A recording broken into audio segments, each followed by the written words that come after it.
दोस्तों आज की वीडियो में हम डिवोशन गेम की बात करेंगे जो 2019 में रिलीज हुई एक एटमॉस्फेरिक हॉरर गेम है। इस गेम को रेड कैंडल गेम्स ने डेवलप करा है और इसकी टाइमलाइन 1980s के ताइवान पे बेस्ड है। तो बेसिकली हम वीडियो के अंदर डिवोशन गेम की कहानी को जानेंगे, इसके साथ गेम की एंडिंग और कुछ थियरीज पे भी बात करेंगे। अब वीडियो शुरू करने से पहले मेरी आप सभी से एक रिक्वेस्ट है कि अगर आपको ये वीडियो पसंद आती है तो वीडियो को लाइक और चैनल को सब्सक्राइब भी जरूर कीजिएगा। So now with that said, let's roll the intro.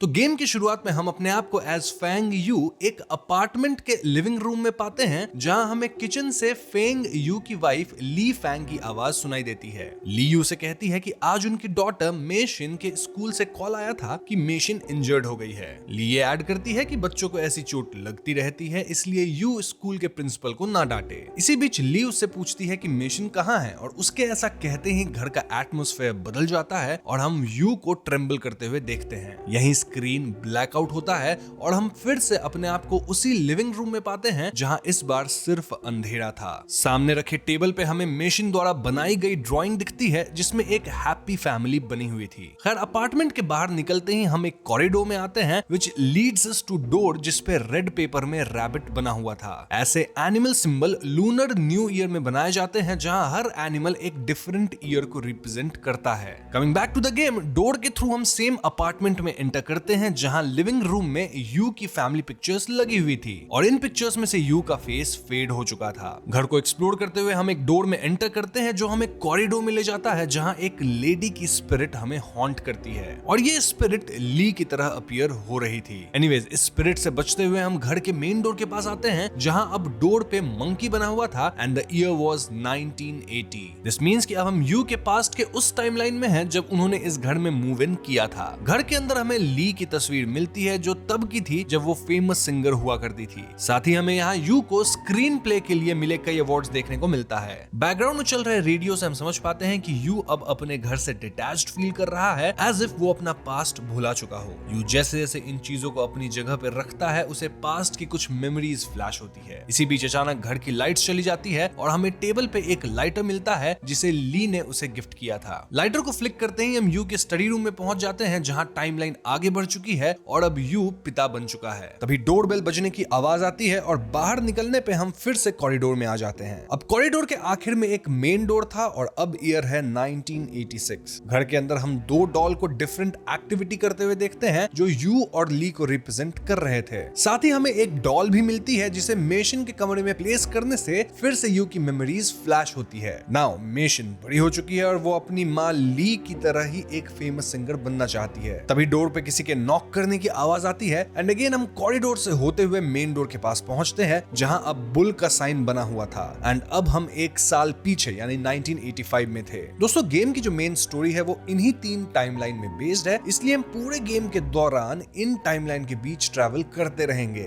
Anyways घर पे हमें मेशिन के स्कूल से भेजा गया एक लेटर मिलता है जिसमें मेशिन के इलनेस की बात की गई थी। कैसे इलनेस? वेल उसे ब्रीदिंग डिफिकल्टीज हो रही थी जिसके लिए उसे फर्दर चेकअप के लिए एडवाइस किया गया था। मेशिन के रूम से हमें रोने की आवाज आती है एंड उसके रूम के डोर पर एक साइन लगा होता है जिसमें रूम में एंटर करने से पहले हाथ धोने की बात कही गई थी। यू जैसे ही हैंड वॉश करता है उसे अपने हाथों में ब्लड स्टेन दिखाई देता है जिसे देख वो अग्रेसिवली अपना हाथ धोने लगता है, लेकिन थोड़ी देर में सब नॉर्मल हो जाता है। अब यू के हाथों में किसका खून था ये तो हमें गेम में आगे पता चलेगा। खैर जैसे ही हम मेशिन के रूम में एंटर करते हैं हम अपने आप को हॉस्पिटल में पाते हैं जहां मेशिन का ट्रीटमेंट चल रहा था जिससे वो पेन में थी। यू उसे पेन में देख नहीं पाता एंड डिसाइड करता है कि वो हॉस्पिटल में ट्रीटमेंट नहीं कराएगा एंड वो ली से कहता है कि उसके पास दूसरा रास्ता है मेशिन को ठीक करने का। यहाँ हमें मेशिन की मेडिकल रिपोर्ट मिलती है जिसमें उसके सारे टेस्ट रिजल्ट नॉर्मल थे जिससे डॉक्टर्स इसे मिस्टीरियस इलनेस का नाम दे रहे थे। मूविंग ऑन, हमें घर पे मेशिन के एक्सरे रिपोर्ट की पीसेस मिलती हैं जिन्हें एक साथ जोड़ने पे उस पे खून से कुछ लिखा हुआ अपीयर होता है। तभी यू के मेंटोर ह्यू नामक एक लेडी का फोन आता है जो उसे मिलने बुलाती है एज उसके पास मेशिन को ठीक करने का एक रास्ता है। फोन कॉल के बाद जब हम कॉरिडोर के थ्रू वॉक करते हैं तो हमें वहां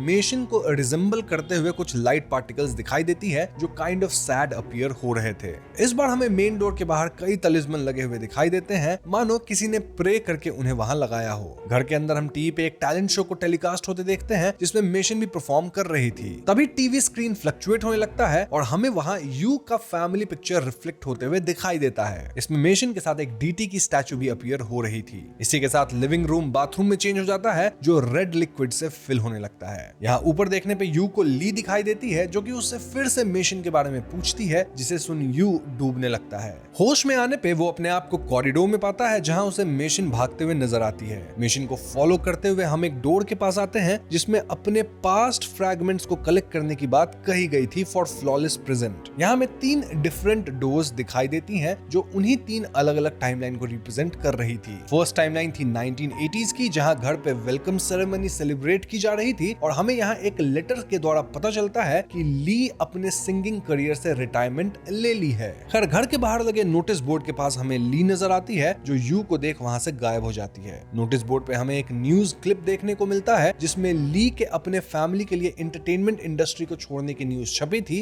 एज वो अब अपना सारा टाइम अपनी फैमिली को डिवोट करना चाहती है। एनीवेज इसके बाद हम जैसे ही 1985 वाले डोर से एंटर होते हैं हमें घर पे एक नोट मिलता है जिससे हमें पता चलता है कि मेशन गुस्सा है एज उसकी फैमिली वेकेशन ट्रिप कैंसिल हो गई है। ली उसे मनाने के लिए यू से कहती है कि वो उसे उसकी फेवरेट स्टोरी बुक पढ़ के सुनाए। आगे मेशन के कमरे में हमें उसके द्वारा लिखा गया ऐसे मिलता है जिसमें वो कहती है कि उसके पिता हमेशा बिजी रहते हैं और उसके साथ टाइम स्पेंड नहीं करते, इसलिए वो चाहती है कि वो जल्दी से ठीक हो जाए ताकि वो भी अपनी फैमिली के साथ बाहर जा सके और बाकी बच्चों की तरह बाहर खेल सके। मूविंग ऑन हमें दूसरे कमरे में एक और नोट मिलता है जिसमें उसी डेटी के बारे में लिखा हुआ था जिसे हमने फैमिली पिक्चर में रिफ्लेक्ट होते हुए भी देखा था। इस नोट में एक फार्मर की कहानी थी जो अपने बेटे को बचाने के लिए एक स्पिरिट सर्पेंट की हेल्प लेता है एंड वो स्पिरिट सर्पेंट अपना सैक्रिफाइस कर उस फार्मर के बेटे की जान बचाता है। ये स्टोरी आगे यू की लाइफ के लिए काफी इंपॉर्टेंस रखती है एज हम यू को भी इसी डेटी के लिए अपने आप को डिवोट करते हुए देखेंगे। कमिंग बैक टू गेम, हम लिविंग रूम में मेशन का सिरामिक डॉल देखते हैं जिसके पास मेशन का जर्नल था और उसमें लिखा था कि कैसे मेशन अपनी इलनेस की वजह से हमेशा घर के अंदर ही रहती है। इससे वो काफी सैड एंड लोनली फील करती है। इस जर्नल को पढ़ते ही हमें एक पपेट शो के द्वारा मेशन की सिचुएशन को दिखाया जाता है एंड अब वो अपने डैड के बार बार प्रॉमिस तोड़ने की वजह से उन्हें लायर बुलाती है। मेशन अब अपने इलनेस को भी लेकर स्केप्टिकल होने लगी थी और इसीलिए वो अपनी मेडिसिन घर में रखे एक्वेरियम में डाल देती है जिससे उसमें रखे फिश खत्म हो जाते हैं। मेशन का ये बिहेवियर शो करता है कि घर में बंद रहने की वजह से उसकी हालत और भी खराब होने लगी थी क्योंकि उसे लगने लगा था कि उसके पेरेंट्स जानबूझकर उसे बाहर जाने नहीं दे रहे हैं। मूविंग ऑन, हम यू को मेशन को मनाने के लिए उसकी फेवरेट स्टोरी बुक पढ़ते देखते हैं जिसमें एक फादर और डॉटर की कहानी थी जो अपने पिता के इलनेस को ठीक करने के लिए ट्यूलिप का फ्लावर प्लांट करती है। इस बुक को पढ़ते हुए हम यू और मेशन को एक साथ क्वालिटी टाइम स्पेंड करते देखते हैं एंड बुक के अंदर हमें एक पेपर से बना ट्यूलिप मिलता है जिसे दोनों साथ मिलकर बनाया करते थे। इसलिए मेशन इस बात को लेकर उदास रहती थी कि अब वो और उसके पिता पहले की तरह एक साथ समय नहीं बिताते। खैर घर के बाहर लगे नोटिस बोर्ड में हम एक न्यूज आर्टिकल लगा देखते हैं जिसमें एंजाइटी के बारे में बताया गया था और अगर हम मेशन के सिम्टम्स को नोटिस करें तो वो एंजाइटी जैसी ही अपीयर हो रही थी,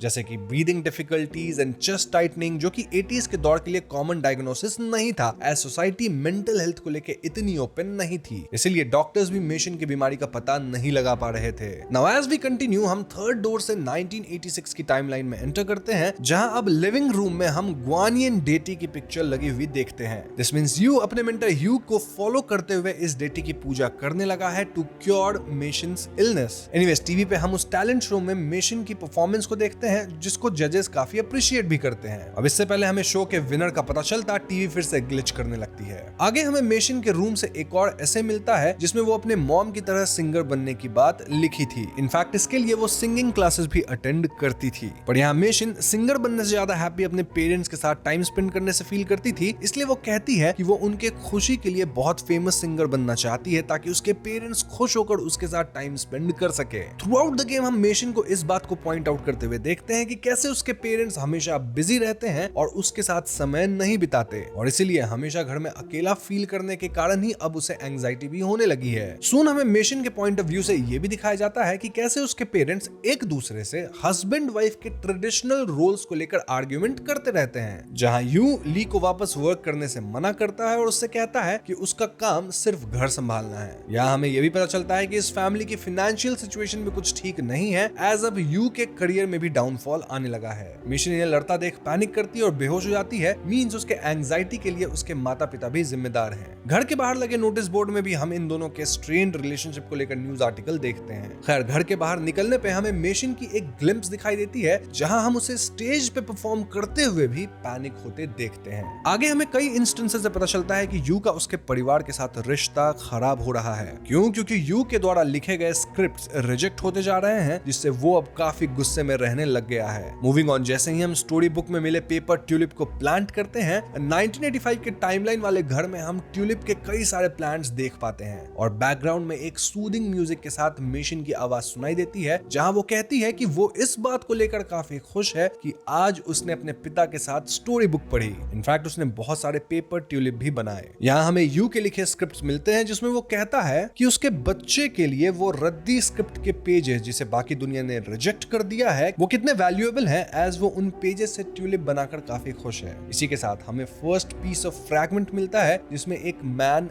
कार्व्ड था। ये फ्रैगमेंट यू की मेशिन के साथ बनाए गए कुछ हैमी मोमेंट्स थे जहां मेशिन बहुत खुश हुआ करती थी, जिससे उसकी कंडीशन में भी सुधार आने लगा था। एज वी मूव ऑन, घर के बाहर हमें एक लेटर मिलता है जिसे यू ने स्कूल के डीन के लिए लिखा था, जहां मेशिन के स्कूल से एब्सेंट होने का रीजन उसके अपकमिंग सिंगिंग कंपटीशन को बताया गया था। अब मेशिन के माता पिता नहीं चाहते थे कि घर से बाहर निकलने की वजह से उसकी तबीयत खराब हो, क्योंकि तबीयत खराब होने से उसकी परफॉर्मेंस पे असर पड़ सकता है। ये लेटर हमें बताता है कि मेशिन के जो पेरेंट्स थे वो उसे स्टार बनाने को लेकर इतना ऑब्सेस्ड हो गए थे कि वो बस चाहते थे कि मेशिन सिर्फ अपने कंप्लीशन पे ध्यान दे और उसे बाहर के वर्ल्ड से कोई डिस्ट्रैक्शन ना हो। इसीलिए वो मेशिन को भी ज्यादा घर से बाहर निकलने नहीं देते थे एंड वो बस स्कूल और सिंगिंग क्लासेस जाया करती थी। इनफैक्ट स्कूल में भी अब काफी बंकिंग होने लगा था, जो कि हम लेटर से समझ सकते हैं। इसलिए हम मेशिन को बार बार ये बात कहते हुए देखते हैं कि उसे बाहर जाना है, बाकी बच्चों की तरह खेलना है और अपने पेरेंट्स के साथ टाइम स्पेंड करना है, जो वो कंपटीशन के प्रेशर में नहीं कर पा रही है। इसी वजह से मेशिन को एंग्जाइटी भी होने लगी है, जिसे उसके माता पिता समझ नहीं पा रहे हैं। Now as we move on, हम वाइन पॉट से भरे घर में एंटर करते हैं, जहां हमें पता चलता है कि मेशिन की तबीयत और भी खराब होती जा रही है और अब उसके पिता उसे अपने साथ मेंटर ह्यू के पास ले जाते हैं, जो उसकी मॉम को बिल्कुल भी पसंद नहीं था। खैर, घर पे हम बड़ा सा सांप देखते हैं जो वाइन से फिल्ड एक रूम की ओर जा रहा था। इस रूम में एंटर करते ही यू को ऊपर मेशिन की शैडो दिखाई देती है, जिसे यू की शैडो इसी वाइन रूम के अंदर धकेल देती है। उसके ऐसा करते सीन शिफ्ट होकर किचन में आता है, जहां रखे वाइन पॉट से हमें सेकंड पीस ऑफ फ्रैगमेंट मिलता है जिसमें एक वुमेन कार्व्ड थी और साथ में हमें एक स्क्रिप्ट मिलती है जिसमें एक हैप्पी फैमिली का मेंशन था, जहां माँ अपने बच्चे को उनके ओल्ड हो जाने पे उनका ख्याल रखने की बात कहती है। स्क्रिप्ट के लास्ट में एक नोट भी लिखा हुआ था जिसमें पेरेंट्स द्वारा बच्चों की परवरिश को एज इन्वेस्टमेंट की तरह बताया गया था, ताकि वो ओल्ड एज में उनकी रिस्पॉन्सिबिलिटी ले सके। ये नोट मेशिन के पेरेंट्स की मेंटालिटी को शो करता है, जहां वो मेशिन को स्टार बनाना एज इन्वेस्टमेंट समझ रहे थे ताकि फ्यूचर में मेशिन उनका ख्याल रख सके। एनीवेज, लिविंग रूम में हम टीवी पे उसी टैलेंट शो की विनर अनाउंस होते हुए देखते हैं, जहां मेशिन अपने अपोनेंट से केवल 1 पॉइंट से पीछे थी। फिर आगे हमें मेशिन की सीक्रेट हाइड आउट मिलती है, जो कि अलमीरा के अंदर थी। मेशिन इसे अपना सेफ प्लेस कहती थी, जहां वो बिना किसी जजमेंट के जैसा चाहे गा सकती थी, एज उसे स्टेज पे नर्वसनेस फील होता था। यहाँ हमें लास्ट फ्रैगमेंट पीस मिलता है जिसमें एक चाइल्ड कार्व्ड था। जैसे ही हम इन तीनों पीसेस को लेकर उस पास्ट फ्रैगमेंट वाले डोर की तरफ आगे बढ़ते हैं, कॉरिडोर में ली की घोस्टली अपीयरेंस यू को हॉन्ट करने लग जाती है। ली से बचते हुए हम एलिवेटर में जाते हैं, जहां हमें रेडियो में चल रहे ली के इंटरव्यू से पता चलता है कि ली वापस इंडस्ट्री ज्वाइन कर ली है और वो होस्ट के पूछने में बताती है कि यू को उसका काम करना पसंद नहीं है, लेकिन उनकी फाइनेंशियल सिचुएशन ठीक ना होने के बावजूद भी यू किसी रिलीजियस मेंटर यू को लार्ज डोनेशंस दिया करता है। ली आगे कहती है कि उसके हस्बैंड को यह लगता है कि ली भी पजेस्ड है और उनके साथ जो भी हो रहा है वो उनके किए सिन की सजा है, इसीलिए ली को भी डेटी ग्वानिन की पूजा करनी चाहिए। अब ये इंटरव्यू डिपिक्ट करता है कि यू अब मेंटर यू को ब्लाइंडली फॉलो करने लग गया था और वो उनके जैसे सुपरस्टिशियस चीजों में बिलीव करना शुरू कर दिया था। लेकिन फिर भी ली कहती है कि वो अपनी फैमिली को इन सब चीजों से बाहर निकालेगी थी जिसके लिए उसे पैसों की जरूरत है, एंड दैट इज व्हाई वो वापस इंडस्ट्री ज्वाइन कर रही है। इनफैक्ट इनफ पैसा जमा करते ही वो उन्हें उस घर से दूर ले जाएगी ताकि वो फिर से एक खुशहाल परिवार की तरह रह सकें। इसी के साथ हम ली को घर छोड़कर जाते हुए देखते हैं, जिससे मेशिन अब और भी अकेला फील करने लगी थी और उसकी कंडीशन और भी बिगड़ती जा रही थी। डॉक्टर्स भी उसे साइकियाट्रिस्ट के पास ले जाने के लिए कहते हैं, जिसे सुन यू गुस्सा हो जाता है और कहता है कि उनकी बेटी पागल नहीं है। दैट शोज कि यू के लिए मेंटल इलनेस टैबू सब्जेक्ट थी, जिसे वो अपनी फैमिली पे एक स्टिग्मा की तरह देखता था। इसी बीच यू को मेंटर यू का कॉल आता है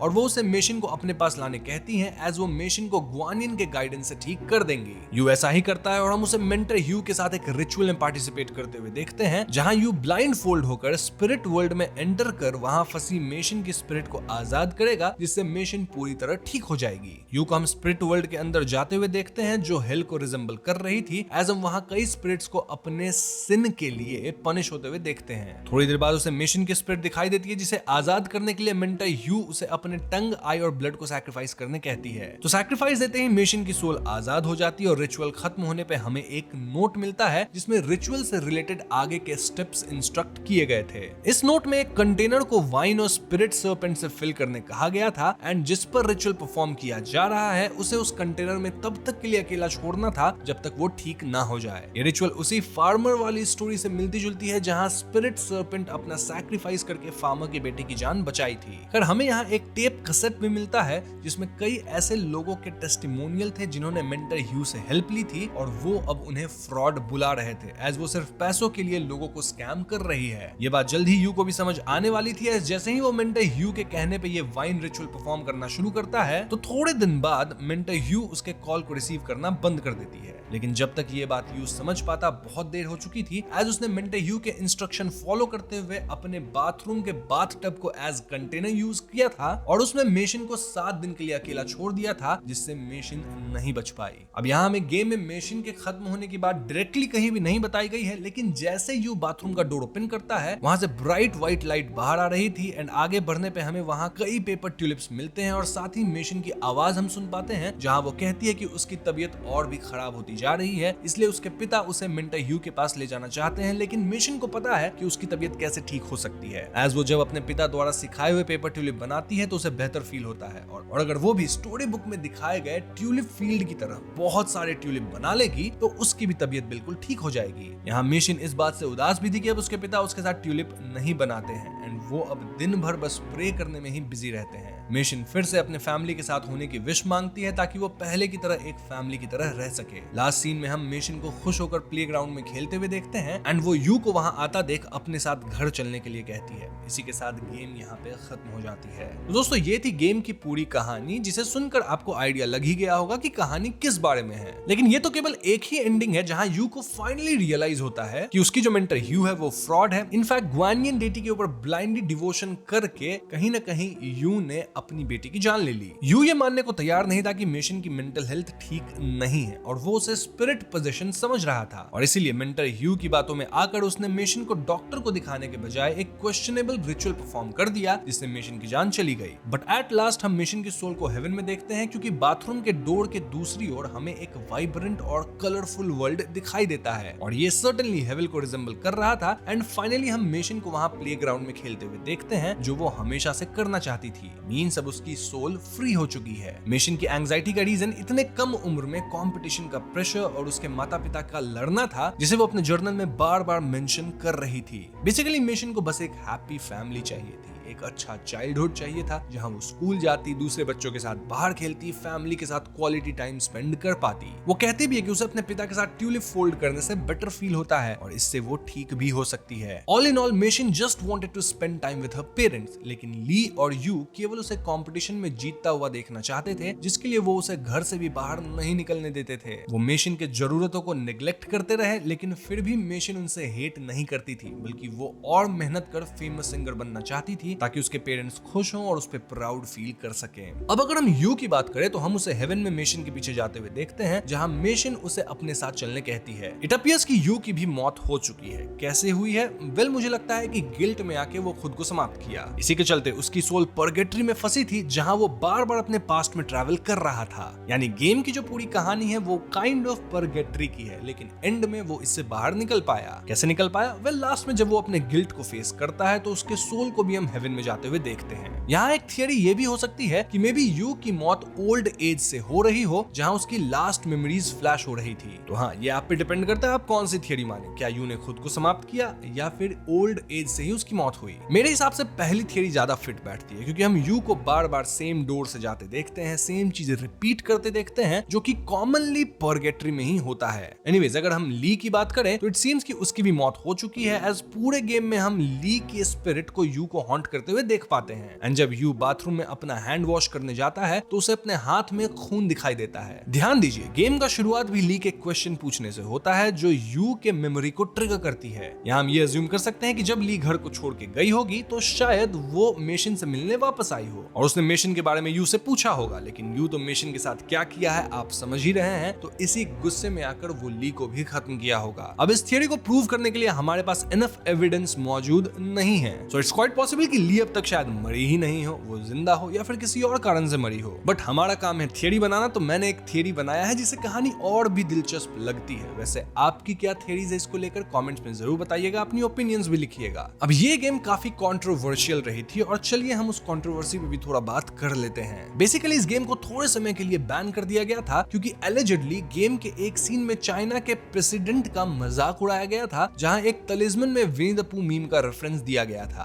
तो कंट्रोवर्सी होने के बाद इस सीन को गेम से हटा दिया गया और अब ये गेम रेड कैंडल के ऑफिशियल साइट पे अवेलेबल है। अब अगर हम गेम के प्लॉट की बात करें तो ये कई ट्रू इंसिडेंट से इंस्पायर्ड है, जिनमें से एक ऐसे ही हाई स्कूल बॉय की स्टोरी है, जहां उसकी माँ किसी कल्ट को फॉलो करती है और उनकी बातों में आकर उन्हें भी ऐसा लगता है कि उनका सन इविल स्पिरिट से पजेस्ड है। तो इस स्पिरिट को अपने बच्चे के शरीर से निकालने के लिए वो कल्ट मेंबर्स के साथ मिलकर अजीब रिचुअल्स की, मारपीट की। इनफैक्ट अपने बच्चे को उन्होंने कई दिनों के लिए अकेले कमरे में बंद रखा था, जिससे वो बच्चा समाप्त हो गया। तो हाँ, ये जो गेम है इसी स्टोरी से लूजली इंस्पायर्ड हम कह सकते हैं। साथ ही गेम के अंदर मेंटल हेल्थ को लेके भी हमें बताया गया है, मतलब कैसे 80s के टाइम में मेंटल हेल्थ को एक स्टिग्मा की तरह देखा जाता था। इसीलिए ऐसे स्टोरीज अब भी हमें न्यूज में देखने मिल जाते हैं, जहां मेंटल इलनेस को घोस्ट या स्पिरिट का साया बताकर लोगों के साथ गलत किया जाता है। तो हाँ, ये गेम कई फ्रंट्स पे काम करती है, कई चीजों को टच अपॉन करती है और मैंने कोशिश किया है कि मैं सारी चीजों को शॉर्ट में कवर करके आपको पूरा गेम भी समझा दूं और इसके अंदर छुपी मीनिंग्स को भी बता दूं। साथ ही यहाँ मैंने एंडिंग्स को लेकर भी अपनी थियरीज बता दी है। फिर भी अगर मैंने कुछ मिस किया है या आपके पास कुछ नई थियरीज हो, प्लीज कमेंट सेक्शन का इस्तेमाल करके उन चीजों को मुझे बताइए। तो दोस्तों, ये थी डिवोशन गेम की एक्सप्लेनेशन, उससे जुड़ी कुछ थियरीज। उम्मीद करता हूँ आपको एक्सप्लेनेशन पसंद आई होगी। पसंद आई है तो वीडियो को लाइक और शेयर करें, साथ ही चैनल पे नए हैं तो हमें सब्सक्राइब भी कीजिएगा, क्योंकि हम अपने चैनल पे ऐसी वीडियोस लाते रहते हैं। पीस।